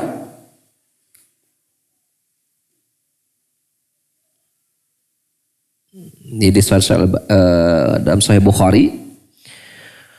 Dan Nabi menyebutkan dari Aisyah radhiyallahu anha, beliau bersabda SAW, as-siwaku mudhiratun lil fam mardatun lil rabb. Bersiwak itu akan membuat mulut bersih dan akan mendatangkan ridhonya Allah Subhanahu wa taala. Maka di sini perhatikan oleh kita, pasta gigi lebih baik tidak digunakan ketika bersaum. Ya, karena pasta gigi memiliki pengaruh sangat kuat hingga bisa mempengaruhi bagian dalam tubuh dan kadang seorang tidak merasakannya. Ya. Maka bila dia ingin sikat gigi, hendaklah dia akhirkan nyikat giginya hingga waktu berbuka. Atau ketika saum berarti ya waktu sebelum adzan subuh dia sikat gigi. Namun di siang harinya hendaklah dia menggunakan siwak, kayu siwak, ud itu, ya. Makanya kalau ada ikhwan yang punya ingin pahala besar di sodakoh gitu kan, nah itu sodakoh siwak kasih gitu kan, di siang hari orang tuh kasih siwak, ya. Yang ketiga, berkumur-kumur dan memasukkan air ke dalam hidung asal tidak berlebihan. Wa baligh fil istinshaq illa an takuna sha'iman. Bersungguh-sungguhlah dalam beristinsyak, memasukkan air dalam hidung ketika berwudu maksudnya, kecuali jika sedang bersaum. Kecuali ketika sedang bersaum. Hadis riwayat Abu Daud, At-Tirmidzi, An-Nasai juga Ibnu Majah. Dan ini sahih. Sahihkan Asy-Syalbani rahimahullah taala. Jadi jangan sampai ketika berwudu itu ini menyedot airnya itu sampai ketika di luar saum. Artinya ketika bersaum, ya, ketika di luar saum berarti berwudu itu airnya kudu sedotnya betul-betul dimaksimalkan. Jadi itu sampai mungkin sebagian orang kalau belum terbiasa hidungnya merah. Sehingga kita tidak dapatkan dalil kalau berwudu itu gini doang gitu, hanya nempelkan tangan di ujung hidung. Gini doang kayak malu-malu gitu masukin air. Ya, sedot. Nah, gitu. Ada air ambil. Nah, gitu. Sampai kalau belum biasa itu, kalau baru pertama kali itu pengalaman saya dan mungkin gak tahu kok yang lain ya, mungkin antum kuat barangkali hidungnya, ya. Itu perih itu. Perih plus merah. Tapi kalau terbiasa, malah kalau nggak melakukan itu seperti hidung kayak belum dicuci begitu kan. Nikmat luar biasa. Tapi ketika bulan Ramadan tiba, ini tidak boleh disedot sampai lebih cukup. Nah, sekedarnya saja. Sampai berlebih-lebihan. Seperti ketika di luar bulan Ramadan. Cuman ini boleh. Yang dilarang berlebih-lebihannya. Ya tetap ketika berwudu, tetap beristinsyak. Sekedarnya saja, jangan sampai disedot. Yang keempat, bercumbu dan menciumi istri selama aman dari keluarnya air mani. Al-Imam An-Nawawi mengatakan tidak adalah khilafah indal ulama. Ya, tidak ada perselisihan di kalangan para ulama, bercumbu dan mencium istri tidak membatalkan saum selama tidak keluarnya air mani. Ya, ini dalam Sahih Fikih Sunnah dijelaskan demikian juga. Ya. Karena Nabi SAW, dalilnya dari Aisyah radhiyallahu anha, beliau berkata, "Kana Nabi SAW yuqabbilu wa yubashiru wa huwa sha'im wa kana amlakukum lil irbihi." Nabi SAW biasa mencium dan mencubu istrinya. Sedangkan beliau dalam keadaan saum. Biasa. Disebutkan. Lapangnya kan karena dalam hadis artinya istimrar. Ya. Jadi Rasulullah itu biasa mencium dan mencubu istrinya sedangkan beliau dalam keadaan saum. Dan beliau adalah orang yang paling kuat menahan syahwatnya. Itu Rasulullah menyatakan itu di hadapan para sahabat. Berarti tidak ada jaminan para sahabat itu kuat menahan syahwatnya daripada Rasulullah. Komode orang gitu tah. Apalagi kita yang imannya jauh dari para sahabat. Apalagi kita yang zamannya syahwat. Apalagi kita yang umumnya punya sifat nekat. Maka jangan ambil resiko ya. Ambil resiko. Ya, sebulan Ramadan ya paling towel dikit lah, ya.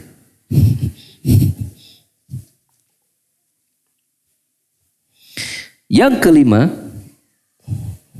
jadi saya ingin ingatkan artinya kalau suami fokus ibadah siang hari gitu ya, jangan sampai istri merasa ya dia tidak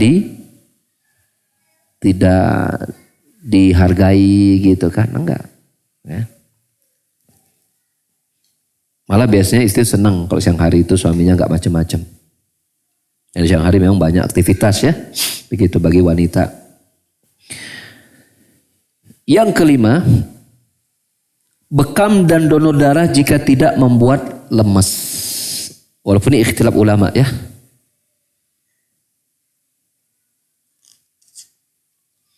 Dari Ibnu Abbas radhiyallahu anhuma, anna Nabi SAW istahama wa huwa muhrimun wastahama wa sa'imun.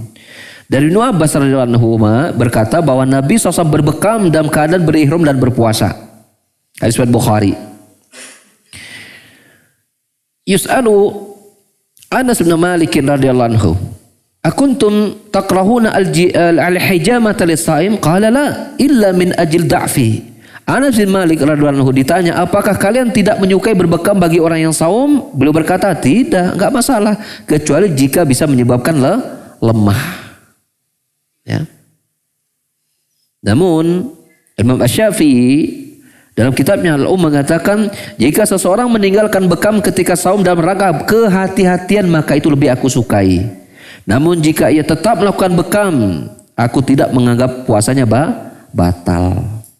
Aku tidak menganggap puasanya batal.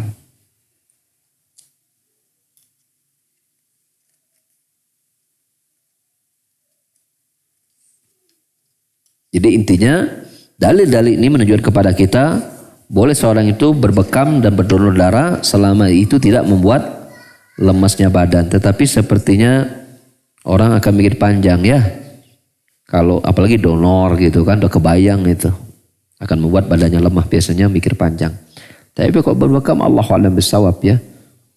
Sepertinya tukang bekam juga mikir panjang untuk membekam ya. Karena dia khawatirkan bisa terjadi apa-apa. Yang keenam, mencicipi makanan selama tidak masuk dalam kerongkongan. Kerongkongan yang langsung ke jauf ya, ke saluran pencernaan. Dari Ibnu Abbas radhiyallahu anhu yang mengatakan, la basa ay yaduqa al-khalla aw syai' ma lam yadkhul al-halqahu wa huwa sha'im. Tidak mengapa seseorang sedang berpuasa mencicipi cuka atau sesuatu selama tidak masuk sampai ke kerongkongan. Ini pendapat Ibnu Abbas ya. Dalam hadis Ibnu Abi Syaibah, Syalbani menyatakan ini hasan dari Al-Ghalil. Ibnu Taimiyah radhiyallahu anhu rahimahullah taala mengatakan mencicipi makanan dimakruhkan jika tidak ada hajat. Namun tidak membatalkan puasa. Sedangkan jika ada hajat maka dibolehkan selama sebagaimana berkumul-kumul ketika bersaum, ini tidak masalah. Jadi harus ada keperluan. Ya, kalau si ibu masak ada keperluan cici makanan, lah suami cici makanan untuk apa? Gak ada hajat. Apalagi anak-anaknya yang bukan masak gitu kan, mencicipi gitu, lihat ibu mencicipi ya, dan kan gak batalkan puasa gitu kan. Tapi ingat pendapat ulama, ada yang menyatakan itu bila kalau tidak punya hajat makruh, kata Ibnu Taimiyah rahimahullah taala dalam majmu' fatwanya. Yang ketujuh, bercelak dan tetes mata. Nah, ini tidak masalah insyaallah taala. La ba'sa bil kuhli lis-shaim, kata Hasan Al-Basri. Kemudian mandi dan menyiramkan air di kepala untuk membuat segar. Imam Bukhari ada bab khusus dalam sahihnya ya, yaitu bab al-ghuslu lis-shaim. Bab mandi untuk orang yang saum. Ibnu Hajar Fathul Bari yang mengatakan maksudnya adalah dibolehkannya mandi untuk orang yang bersaum.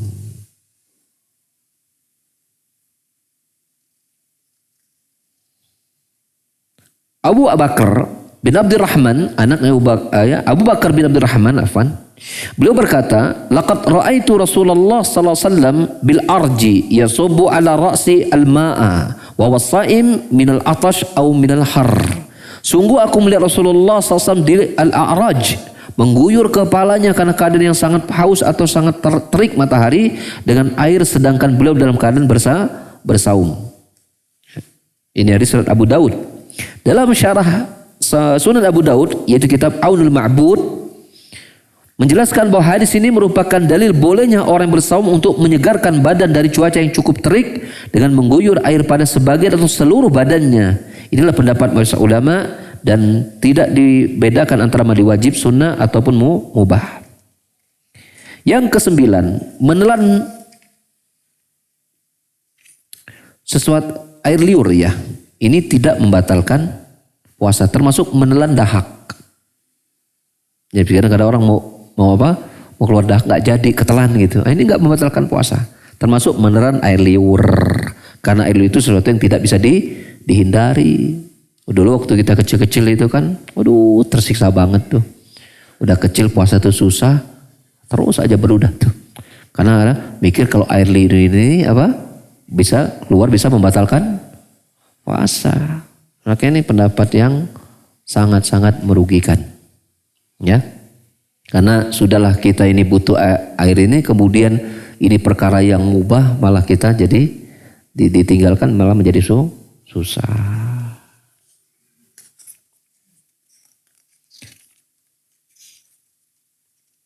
Jadi jangan dikit-dikit, apalagi kadang nggak sengaja terkumpul gitu kan. Terkumpul, waduh udah terkumpul nih. Kayak ini bisa sesendok air ini. Gitu kan. Padahal tuh sayang gitu. Kalau nggak sengaja, ya. Jadi dibuat normal aja. Gak usah sampai dipikirkan, fokus pada air liur gitu kan. Ya. Mikirin puasa aja udah berat, mikirin air liur lagi. Udah telan aja udah. Ya, biasa aja. Tapi kan kerasa, ya biarin. Jangan dipikirkan. Kemudian berikutnya adalah al-rukhsat, yaitu orang-orang yang mendapatkan keringanan untuk tidak bersaum. Ya, ini hampir sama ya sebenarnya ya yang kita bahas tadi.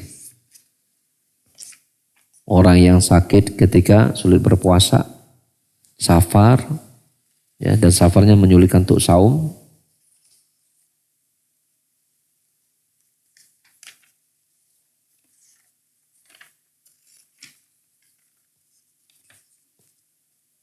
Orang yang sudah tua renta ini maklum sudah. Wanita hamil dan menyusui. Ya. Hanya saja untuk yang hamil dan menyusui ini ada perbedaan pendapat para ulama tentang apakah mereka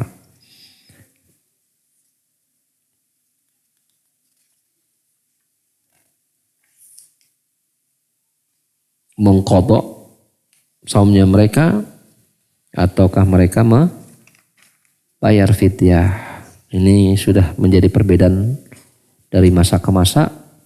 Sahabat Ibnu Abbas dan Ibnu Umar itu membawa dalil waladzina yutiqunahu, orang-orang yang tidak mampu itu ya itu mendapatkan adalah syekh wa syekhah, orang yang tua. Itu berarti dia bayar fidyah. Namun ketika ada wanita yang hamil dan wanita yang hamil ya al-hubla, maka Ibnu Umar dan juga Ibnu Abbas berpendapat dia mencukupkan baginya dia untuk bayar fidyah.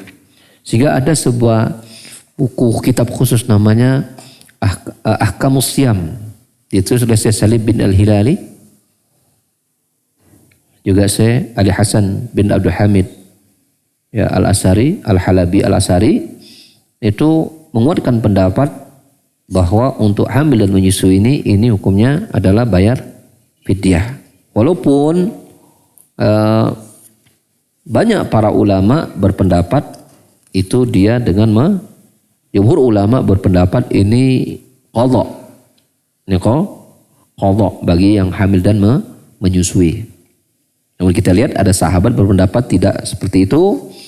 Kemudian juga Ibnu Hazm Syalbani rahimahullah ta'ala ini berpendapat adalah fidyah. Walhasil ini ikhtilaf ulama bagi wanita hamil dan menyusui. Apakah qadha ataukah fidyah. Kemudian menggunakan obat penghalang haid ketika saum. Boleh atau tidak? Syekh Utsaimin menguatkan pendapat untuk tidak. Kecuali berpendapat untuk berumroh ya. Berhaji maka beliau membolehkan. Tapi untuk saum tidak. Untuk saum tidak. Karena pertama karena yang tahid itu dia ada qadha. Kemudian ini ada darah yang fitrah, darah yang normal yang itu mau dikeluarkan pada waktunya. Nah biarkan dia dalam keadaan kealamiannya, ini tentu lebih baik.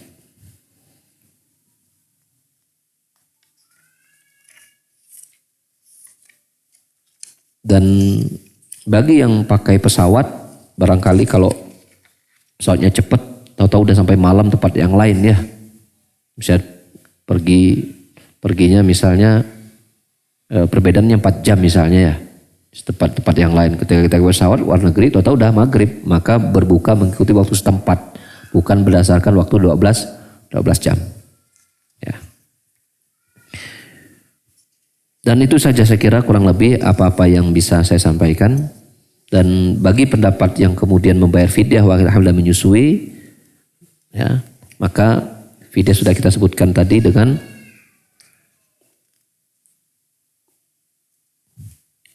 Patokannya adalah 1 sok ya. 1 sok. 1 sok itu sama dengan 4 mud. 1 sok sama dengan 4 mud. Kira-kira sekitar 1,5 kilo. Ya, sekitar 1,5 kilo. Jadi kalau 30 hari wanita hamil menyusui atau orang udah tua, 30 kalikan 1,5. Maka kalau ingin beras jadi sekitar 45 kilo. 45 kilo. Boleh juga dengan makanan udah jadi. 30 hari ya, beli nasi makan dibungkus lengkap dengan lauk gitu kan, apakah makanan Padang atau makanan Sunda gitu, lengkap dengan lauk. Cari orang miskin, 30 orang miskin, nah, kasih 30 bungkus, nah, itu selesai. Itu dilakukan oleh Anas bin Malik ketika dia sudah umur. Dikumpulkan 30 orang miskin kemudian dikasih makan. Itu juga boleh. Boleh juga 1 orang 1 tiap hari, itu boleh. Ya, patokannya adalah 30 orang miskin. Jadi 30 hari 30 orang miskin. Kalau 30 orang miskin dikumpulkan lalu dikasih makan udah cukup bayar fidyah. Kalau satu ini dapatnya 5 gitu kan. Berarti 5 hari kalikan 6, besok kasih lagi. Nah, seperti itu. Intinya 60 orang miskin per harinya. Dihitungnya 1 kali makan. Ya, kalau enggak dengan beras 1,5 kilogram tadi. Ya, untuk membeli 45 kilo, beli saja 2 karung. 1 karung 25 kilo kan? Beli 2 karung, 50 kilo, 45 fidyah, 5 kilonya infak. Ya, jadi enggak perlu bingung. 40 kilo ditimbang sendiri, enggak usah bingung. Ya, beli 50 kilo 2 karung. 5 kilonya untuk infak insyaallah ta'ala. Makanya ya, bayar fidyah itu lebih besar ongkosnya daripada bayar zakat fitrah. Benar enggak? Zakat fitrah kan 3 kilo tuh. Untuk hati-hati bayar 3 kilo. Pemerintah kita menetapkan 2,5 kilo ya. Ya, kalau saya ngambil 3 kilo ya untuk hati-hati. 3 kilo, 1 orang 3 kilo. Kalau anggota keluarganya 10 orang, baru 30 kilo. Ini fidyah 1 orang 45 kilo kan. Maka bayar fidyah itu lebih besar daripada bayar fitrah. Zakat fitrah ya, seperti itu. Allahu a'lam bishawab ya, dan saya hanya ingin ingatkan bahwa fidyah tidak boleh diganti dengan uang ya, termasuk zakat fitrah. Ini jangan diganti dengan uang. Ya, fidyah juga sama, jangan diganti dengan uang. Ya. Karena apalagi fidyah jelas-jelas Allah menyatakan wa 'alal ladzina yutiquna fidyatun ta'amu miskin. Jelas itu. Dan bagi yang tidak mampu maka dia memberi makan. Allah menyebutnya memberi makan kepada orang-orang miskin. Jelas itu. Jangan lagi istihad. La istihad ma'nas. Kalau nasnya sudah sangat jelas, tidak ada lagi hukum istihad. Paham? Sudah jelas. Itu fidyah. Ya, jangan sampai seorang itu berisi ini fidyah saya sekian ini. Maka kalau panitia ketiban fidyah itu dia berupa uang, ya harus dibelanjakan dengan makanan pokok atau makan sudah jadi ya, seperti itu. Allahu bishawab, ini kurang lebih yang bisa saya sampaikan berkenaan dengan hukum-hukum yang berkaitan dengan shaum Ramadan, fikih Ramadan, dan ana sangat yakin semua jamaah di sini sudah banyak yang paham lah ya. Ini sekedar kita merefleksi atau mengingat kembali gitu kan, shaum Ramadan terlalu mungkin ilmunya sudah banyak yang ingat lupa gitu kan, jadi kita ingatkan lagi. Ya. Mangga barangkali insya Allah nggak ada pertanyaan, udah pada paham semua ya? Atau ada yang mau bertanya? Ya, fadhal. Assalamualaikum warahmatullahi wabarakatuh. Assalamualaikum warahmatullahi wabarakatuh. Assalamualaikum. Untuk fidyah, biasanya kadang panitia penerimaan zakat fitri itu juga ketitipan masalah fidyah.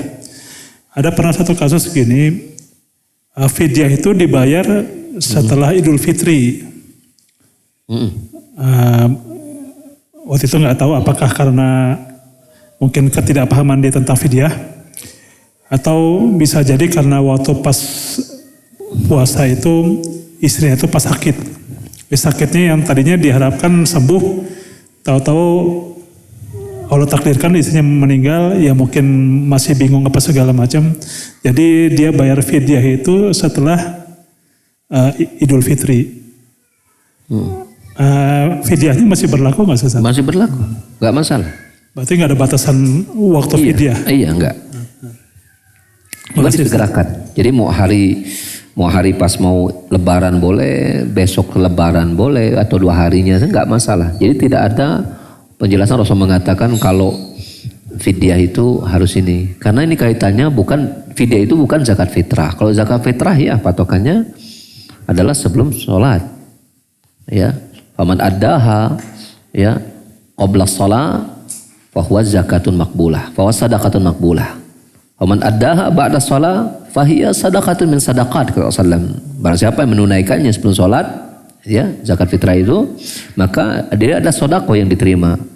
Kecuali dan namun sebaliknya barang siapa menunaikannya setelah sholat, maka dia adalah bagian sedekah yang lain. Ini kaitannya dengan zakat fitrah. Ada fidyah tidak? Ya, sehingga waktunya sangat longgar. Dan secara umum alhamdulillah orang-orang bayar fidyah itu waktunya tidak jauh berbeda ya. Ketika lebaran atau besoknya itu insya Allah nggak masalah. Insya Allah masalah. Tadi disebutkan tentang yang sakit. Dia mengkodok kan. Tapi ketika sebelum lebaran sudah meninggal. Tadi sudah kita bahas. Dia tidak ada kodok dan tidak ada fidyah baginya. Orang yang sakitnya diharapkan sembuh. Karena apa? Karena waktu dia untuk mengkodok memang belum tiba. Sebagaimana tadi ketika dia sholat, dia udah terkena kewajiban sholat. Ya kan? Sebelum waktu sholat tiba dia sudah meninggal, tidak ada kodok sholat. Nah, pendekatannya pada fikih seperti itu. Dan ini pendapat yang rojih ya, seperti itu. Jadi kalau sebenarnya Ramadan, anggaplah Ramadan udah tiba, dia sakit dan kewajiban kodok. Besoknya dia ingin saum, tapi hari itu dia meninggal, maka tidak ada kodok dan fidyah bagi dirinya yang harus dibayarkan kepada ahli waris.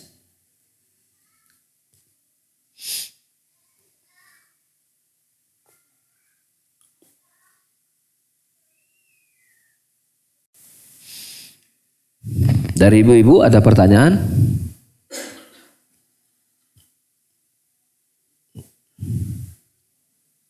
Jadi kapan kita mulai bersaum? Hari apa? Hari? Jawabannya kalau tanggalnya pasti sepakat 1 Ramadan. Harinya itu loh hari apa? 1 Ramadan itu hari apa? Nah, nanti malam sudah siap-siap lihat umum pemerintah. Jangan-jangan nanti malam sudah diumumkan ya, berarti besok saum. Kalau nanti malam nggak ada pengumuman berarti ya tidak belum berarti. Sepertinya kalau nggak ada pengumuman nanti malam, sepertinya malam Senin biasa diumumkan. Kalau berdasarkan kalender jarang telat biasanya. Yang ada mendahului atau tepat waktu kan. Kalau telat mundur jarang terjadi penanggalan yang ada di negeri kita ini. Ya, kalau tidak ada kita cukupkan kajian kita di hari ini dan semoga Allah Subhanahu wa taala. Assalamualaikum Ustadz. Mau bertanya. Waalaikumsalam. Ya, silakan Bu. Untuk anak yang berkebutuhan khusus itu hukum saumnya gimana ya? Iya. Anak berkebutuhan khusus ini kan badannya sehat kan? Dia termasuk orang berakal atau tidak? Selama dia bisa berkomunikasi, mengerti komunikasi, maka dia tetap wajib saum. Mungkin kebutuhan khusus di sini, sekarang barangkali saya salah tafsir lagi. Kebutuhan khusus itu kan bisa autis, bisa hiperaktif ya. Itu bukan Bu maksudnya kebutuhan khusus? Atau disabilitas, cacat. Autis. Nah, tergantung jenis autisnya Bu. Sebaiknya konsultasikan kepada pendamping terapisnya. Ini anak dia ini bisa berkomunikasi dengan baik nggak? Kalau dia mengerti saum, walaupun dia lama mikirnya, maka dia terkena kewajiban saum. Kemudian konsultasikan juga kepada terapisnya atau dokter yang menanganinya. Ini pengaruh nggak kepada fisik? Dengan patokan dia sudah baligh Bu ya. Dengan patokan dia sudah baligh. Misalnya patokannya sudah balik, tapi misalnya dia umurnya itu Berapa tahun? 12 misalnya ya. Nah, 12 sudah tahun balik. berarti belum wajib ya. Apa? Pengen dilatih. Dia secara baliknya dia balik, tapi 12 kondisi ke apa misalnya kondisi ke apa kesadarannya itu apa ke IQ-nya itu dia umurnya 7 misalnya gitu. Iya, 12 tahun itu belum balik, Bu. Balik itu 15 tahun. Kalau sudah gimana Ustadz? Oh, sudah mungkin karena wanita ya. Mungkin sudah haid Laki-laki ya. Ustadz. Laki-laki patokannya, Bu, sudah tumbuh rambut di kemaluan. Sudah mimpi basah. Umurnya 15 tahun. Biasanya sudah ada beberapa anak itu udah mimpi basah di usia yang belum nyampe 14 tahun sih Ustadz kalau sekarang ya. Patokannya tanyain langsung. Iya justru kita udah tahu maksudnya. Nah kalau nggak tahu ya. Udah maksudnya anaknya memang sudah balik menurut orang tuanya. Oh kalau kata orang sudah balik. Tanyakan orang tuanya paham agama nggak menentukan balik atau belum. Karena kalau ke patokan umum, biasanya 12 itu bukan umum indal ulama. Itu bukan umum menurut pendapat ulama. Umum pendapat manusia tidak boleh jadikan dalil. Faham Bu? Tanyakan orang tuanya. 12 tahun, sudah balik belum? Maksudnya dia sudah mimpi basah belum? Sudah Ustadz maksudnya gitu. Jadi umur 12 tahun dia sudah mimpi basah. Oh sudah mimpi basah. Tapi kan secara. Oh iya sudah balik Bang. Iya sudah, gitu betul. Ustadz maksudnya. Kalau tadi pakai keumuman malah keumumannya nggak boleh jadikan dalil kalau bukan dari ulama ya. Jadi kalau memang orang tua memastikan sudah pasti bahwa ini sudah balik karena mimpi basah tadi. Dia sudah terenggal kewajiban saum atau tidak? Pertanyaan begitu ya. Maka tadi saya sarankan diskusi sama terapisnya. Ya, ini mempengaruhi dia misal 12 tahun tapi daya tangkapnya dari umur 7 tahun. Kita tahu anak-anak kita umur 3 tahun pun dia bisa nangkap, dia berpuasa, betul nggak? Umur 3 tahun, iya kan? Anak TK itu tahu loh arti puasa. Nah, bila anak ini 12 tahun disamakan umur 7 tahun, maka logika kita dia 7 tahun itu bisa menangkap apa artinya saum. Betul kan? Apa artinya saum? Maka diskusikan dulu kepada terapisnya. Dia bisa menangkap nggak arti saum? Bahwa dia harus menahan, dia harus sahur dulu, dia harus menahan makan dan minum. Kalau secara fisik, anak-anak yang berkebutuhan khusus ini itu sehat-sehat. Sehat.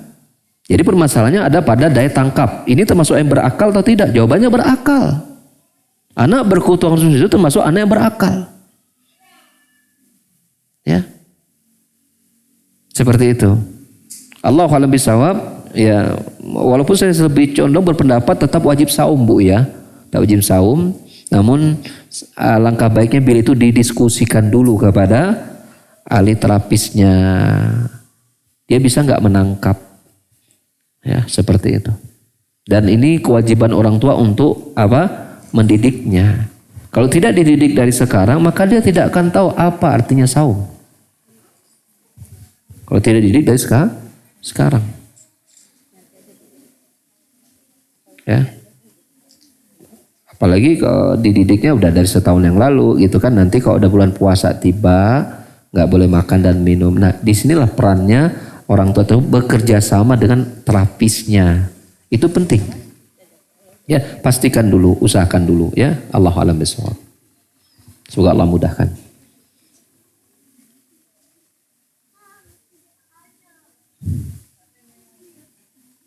Baik Ustadz, syukron. Ya Afan. Ya Fadl, silakan Pak. Ada pertanyaan? Mic-nya mana? Ada? Assalamualaikum warahmatullahi wabarakatuh. Waalaikumsalam warahmatullahi wabarakatuh. Saya mau nanya tentang tarawih Ustadz. Tarawih. Ya, jadi kemarin waktu kajian Ustadz gitu ya, Abdul Hakim ya. Jadi ada yang apa ya? Tarawih itu yang 4 rakaat itu. Kemarin kata Ustadz Abdul Hakim tasyahudnya 2 kali. Jadi pas 2 tasyahud. Nanti terakhir yang keempat tasyahud lagi gitu. Tapi 2 rakaat? 4 rakaat langsung Pak Ustadz. Oh gitu. Allahu a'lam. Yang jadi pertanyaan saya itu hukumnya gimana? Karena di tempat saya itu melaksanakan 4 rakaat itu tasyahudnya sekali di terakhir. Di rakaat keempatnya gitu. Iya. Memang kalau kita lihat dari hadis, dohir hadisnya, ya dari Aisyah radhiyallahu an, ya, bahwasanya Nabi SAW itu yusalli 4 rakaat fala tas'al an husnihinna wa tulihinna. Summa yusalli 4 fala tas'al an husnihinna wa tulihinna. Nabi SAW melaksanakan sholat 4 rakaat. Sholat 4 rakaat. Maka jangan tanyakan mengenai bagus dan panjangnya rakaat beliau. Kemudian beliau melaksanakan sholat lagi 4 rakaat. Kemudian lafadznya kemudian beliau melaksanakan sholat 4 rakaat lagi. Maka jangan tanyakan tentang bagus dan panjang bacaan beliau. Ya. Nah, ini dibawa oleh para ulama dengan lafaz sholatul lail masna. Sholat malam itu 2 rakaat, ya. Sehingga pengertian 4 di sini dibawa kepada sholatnya 2 rakaat salam, 2 rakaat salam. Namun setiap rakaat ada duduk setiap 4 rakaat beliau duduk istirahat, sehingga dikatakan 4 rakaat. Jadi rakaat yang kedua enggak ada istirahat. Rakaat yang keempatnya beliau istirahat. Itu dibawa kepada dalil seperti itu. Ya. Namun kemudian 4 rakaat sekaligus, kemudian di situ ada tasyahud yang kedua, maka ini kita tidak dapatkan dalil ya tentang hal itu. Ya. Tidak dapatkan dalil tentang hal tersebut. Lalu kemudian mengerjakan sholat 4 rakaat sekali salam, dan ini dohirnya demikian. Ya. Dohir dari situ membawa kepada 4-4-3. Satu sholat 4 rakaat 1 kali salam, sholat 4 rakaat 1 kali salam. Jadi ulama beda pendapat. Al-Imam As-Sanani rahimahullah ta'ala dalam kitabnya Subulus Salam Syarah Bulughul Maram menyatakan demikian 4-4-3.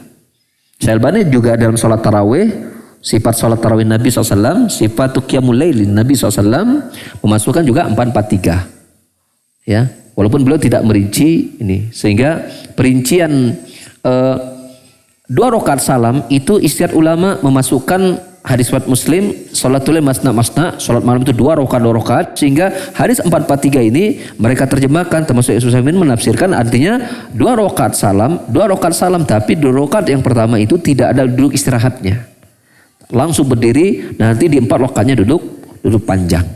Ya, walhasil ini anak kira nggak ada masalah ya, kita bermakmum kepada imam yang soalnya 4-4-3 1 kali salam. Tapi kalau dalam 4 rakaat itu 2 rakaatnya ada tasyahud awal, ini kita pertanyakan dalilnya mana. Dan kalau kita ragu, ya jangan bermakmum kepada imam yang melaksanakan sholat tarawihnya demikian. Kita boleh sholat sendirian di rumah, karena tidak diwajibkan sholat tarawih itu di masjid, tidak diwajibkan. Ya, tidak diwajibkan. Ya, Allahu a'lam bishawab.